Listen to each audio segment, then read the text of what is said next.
नमस्कार, सुरेखा रेसिपीमध्ये तुमचे खूप खूप स्वागत आहे. आज आपण गव्हाच्या पिठाचे मस्त गोड पदार्थ बनवणार आहोत.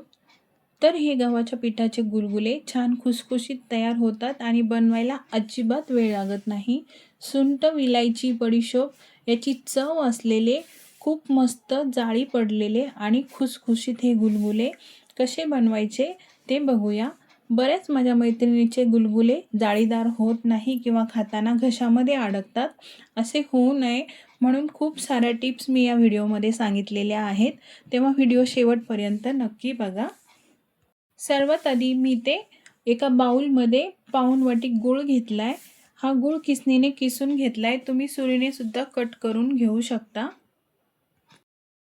आता जेवढं आपण गूळ घेतलाय तेवढंच आपल्याला पाणी घालायचं आहे. म्हणजे आपण पाऊण वाटी गूळ घेतलाय तर पाऊण वाटीच पाणी सुरुवातीला यामध्ये घालायचं आहे. नंतर गरज पडली तर आपण पुन्हा थोडंसं पाणी वाढवूया.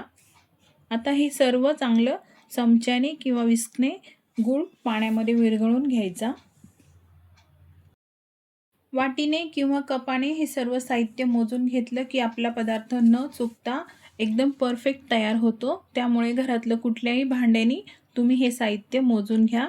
आता हे थोडंसं मिक्स करून ठेवले आपण साईडला ठेवू. गूळ आपोआप पाण्यामध्ये विरघळतो. आता पुन्हा एका बाउलमध्ये 1 वाटी मी गव्हाचं पीठ घातलंय. यात आपल्याला 2 चमचे रवा घालायचा आहे. रवा तुम्ही बारीक जाड कुठलाही घेऊ शकता. गुलगुल्यांना चांगला आकार येतो रवा घातल्यामुळे. आपण जेव्हा तेलामध्ये गुलगुले सोडतो तेव्हा ते पसरतात. तसं होऊ नये, यांना छान आकार यावा म्हणून आपण हा 2 चमचे यामध्ये रवा घालत आहोत. रवा वापरल्यामुळे छान कुरकुरीत आणि हलके फुलके गुलगुले तयार होतात. आता यामध्ये 2 चिमूटभर मीठ घालूया. कुठल्याही गोडाच्या पदार्थामध्ये मीठ घातलं की तो पदार्थ आणखीनच स्वादिष्ट लागतो. आता घालूया यामध्ये वेलची आणि सुंठ याची पावडर. हे मी मिक्सरला दोन्ही एकत्र दळून त्याची पावडर करून घेतली आहे. आणि त्याचसोबत 1 चमचा बडीशोप आपल्याला घालायची आहे. ही बडीशोप मी थोडीशी जाडसर खलबत्त्यामध्ये कुटून घेतलेली आहे. या गुलगुल्यामध्ये या बडीशोपचा स्वाद खूप मस्त लागतो. त्यामुळे बडीशोप नक्की घाला. आता हे सर्व आपण चांगलं मिक्स करून घेऊया.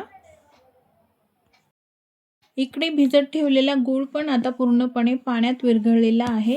तर हे गुळाचे पाणी चाळणीने गाळून घालूया. म्हणजे कचरा असेल तर चाळणीत राहतो. तुम्ही गुळाऐवजी साखरेचा सुद्धा वापर करू शकता. आता हे सुद्धा आपण छान असं मिक्स करून घेऊया. गुळाचं पाणी घातल्यावरती पिठाने सर्व पाणी शोषून घेतलंय. आणखी आपल्याला पाण्याची गरज लागणार आहे. आपण थोडंसं साधं पाणी घालूया कारण हे पीठ अजून घट्ट आहे. तर मी आणखीन थोडंसं 2 चमचे इतकं पाणी या मिश्रणामध्ये घातलेलं आहे. आता हे छान आपण मिश्रण तयार करून घेऊया. 2 ते 3 मिनिटं हे आपल्याला मस्त फेटून घ्यायचं आहे. जितकं आपण ह्या मिश्रणाला जास्त वेळ फेटून घेऊ तितके हे गुलगुले हलके फुलके तयार होतात आणि जाळीदार होतात. तर 3 मिनिटं मी हे छान असं फेटून घेतलंय. आता यामध्ये आपण घालूया पाव चमचा सोडा. सोडा घातल्यामुळे हे गुलगुले गच्च होत नाही. याला छान जाळी पडते आणि खायला पण हलके आणि खुसखुशीत लागतात. पुन्हा सोडा घातल्यावर 1 मिनिट हे फेटून घ्यायचं आहे. तुम्ही याऐवजी बेकिंग पावडरसुद्धा घालू शकता. फेटून झाल्यावरती आपल्याला 15 मिनिटं हे पीठ भिजत ठेवायचं आहे. रवा वापरल्यामुळे पीठ भिजत ठेवणे खूप गरजेचे आहे. म्हणजे रवा छान पाणी शोषून घेतो आणि पीठ घट्ट तयार होतं. तर 15 मिनिटं मी हे पीठ भिजवून घेतलंय. तुम्ही बघू शकता पूर्वीपेक्षा हे पीठ आणखी थोडंसं घट्टसर झालेलं आहे. एकदम परफेक्ट आपल्याला गुलगुल्यासाठी हे पीठ तयार झालेलं आहे. आता हे पुन्हा थोडंसं आपण फेटून घेऊ आणि लगेच याचे गुलगुले करूया. तेल मी आधीच गरम करायला ठेवलेले आहे आणि तेल पण मस्त गरम झालंय. आता आपण लगेच गुलगुले करूया. गुलगुले करण्याआधी पाण्यात असे हात बुडवून घ्यायचे आणि नंतर या पद्धतीने गुलगुले तेलात सोडायचे आहे. असे पाण्यात हात बुडवून घेतल्यावरती पटापटा आपल्याला तेलामध्ये गुलगुले सोडता येतात. पहिल्या बॅचला थोडेसे कमीच सोडायचे.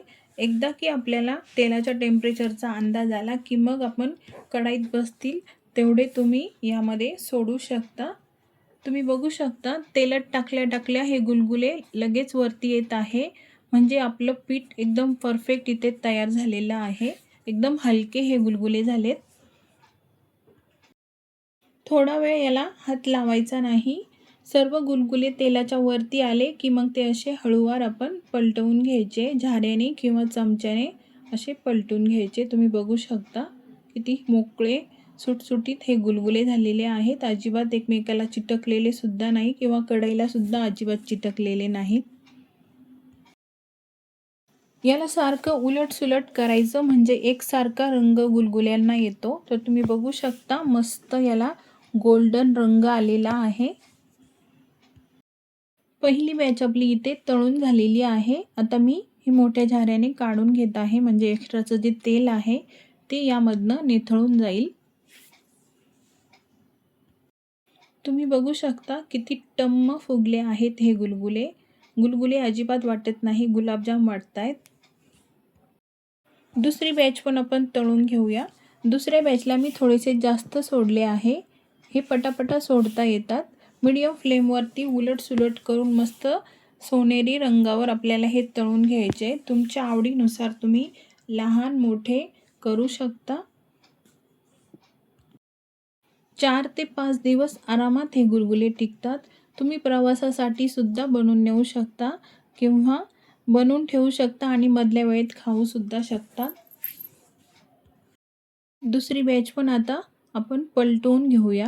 तुम्ही यामध्ये केळीसुद्धा वापरू शकता, पण केळी वापरल्यामुळे जास्त दिवस गुलगुले टिकत नाहीत. यामध्ये गव्हाचे पीठ आणि गूळ वापरल्यामुळे याचा रंग पटकन बदलतो. तरी पण आपल्याला 2 ते 3 मिनिटं मीडियम ते लो फ्लेमवरती हे छान तळून घ्यायचे, नाहीतर आतमध्ये कच्चेच राहतात. तर इथे दुसरी बॅचसुद्धा माझी तळून झाली आहे. तुम्ही बघू शकता किती सुरेख रंग याला आलेला आहे. तर सर्व गुलगुले इथे तळून झालेत. तर या पद्धतीने तुम्ही सुद्धा नक्की ट्राय करा. पहा सध्या पावसाळा सुरू आहे. असे गरमागरम पदार्थ पावसाळ्यात खायला खूप छान लागतात. एक मी तुम्हाला कट करून दाखवते. बघा किती सुंदर यामध्ये जाळी पडलेली आहे. प्रवासासाठी सुद्धा बेस्ट आहे आणि मुलांच्या डब्याला सुद्धा देऊ शकता. चहा कॉफी बरोबर खूपच छान लागतात. हे गुलगुले थंड करून हवाबंद डब्यामध्ये स्टोर करून ठेवायचे म्हणजे 4 ते 5 दिवस आरामात टिकतात आणि जेव्हा तुम्हाला वाटलं तेव्हा तुम्ही हे खाऊ शकतात.